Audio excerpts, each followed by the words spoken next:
Welcome to my channel in NH study. आज हम लोग पढ़ने वाले हैं मध्यकालीन भारत के बारे में। भारत पर मुस्लिम आक्रमण। भारत पर पहला सफल मुस्लिम आक्रमण मोहम्मद बिन कासिम ने 712 ईस्वी में किया था।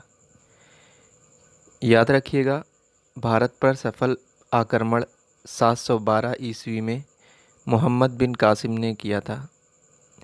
इसके पहले भी भारत पर आक्रमण करने की कोशिश की गई, लेकिन सब कोशिशें नाकाम रहीं।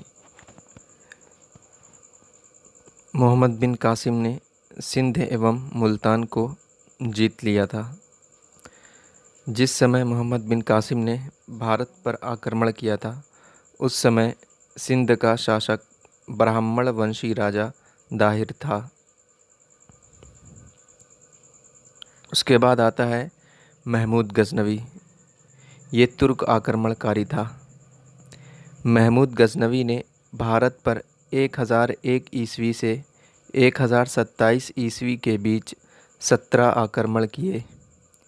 याद रखिएगा, महमूद गजनवी ने भारत पर 17 आक्रमण किए। महमूद गजनवी के आक्रमणों का मुख्य उद्देश्य था यहाँ से धन दौलत लूटकर मध्य एशिया में एक विशाल साम्राज्य की स्थापना करनी थी। उसने पंजाब के हिंदू शाही वंश के शासक जयपाल को वहिंद की प्रथम लड़ाई 1001 ईस्वी में पराजित किया। वहिंद की प्रथम लड़ाई 1001 ईस्वी में होती है, जिसमें महमूद गजनवी ने हिंदू शाही वंश के शासक जयपाल को हराया। वहिंद की द्वितीय लड़ाई 1008 ईस्वी में होती है, जिसमें हिंदू शाही वंश के ही आनंद पाल को महमूद गजनवी ने हराया। याद रखिएगा, वहिंद की प्रथम लड़ाई 1001 ईस्वी में तथा द्वितीय लड़ाई 1008 ईस्वी में होती है।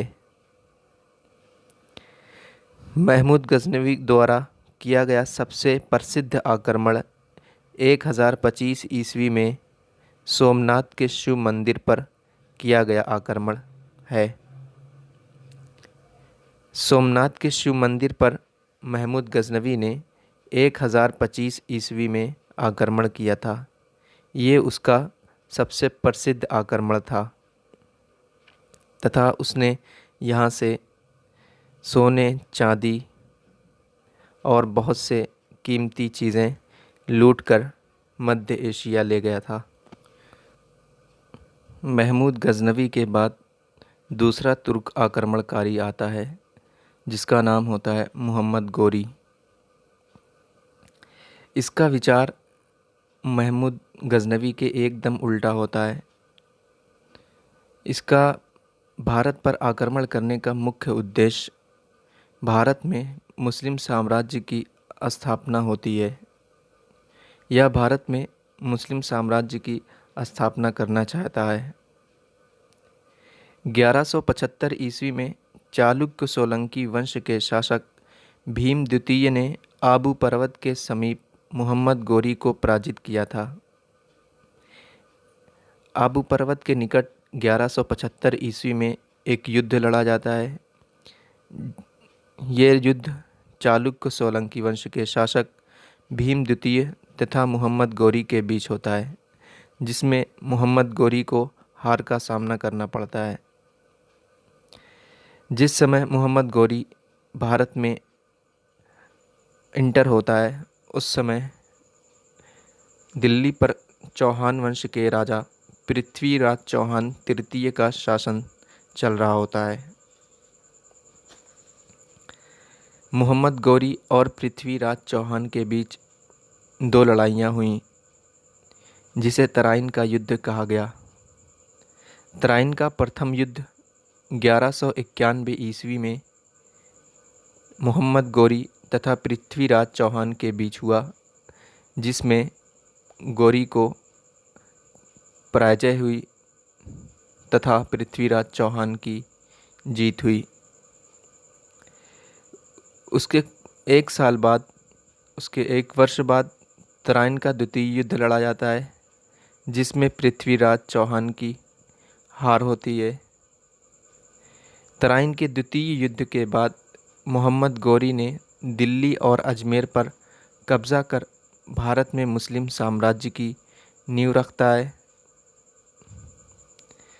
गौरी को ही भारत में मुस्लिम साम्राज्य का संस्थापक माना जाता है।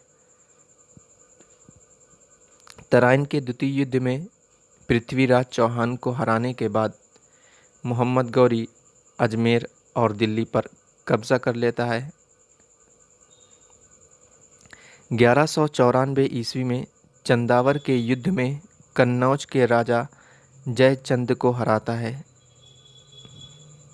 याद रखिएगा, 1194 ईस्वी में चंदावर के युद्ध में कन्नौज के राजा जयचंद को मोहम्मद गौरी हराता है।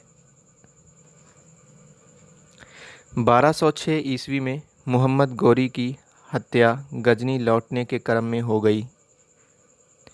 जब मोहम्मद गौरी भारत से गजनी लौट रहा होता है, रास्ते में उसकी हत्या कर दी जाती है।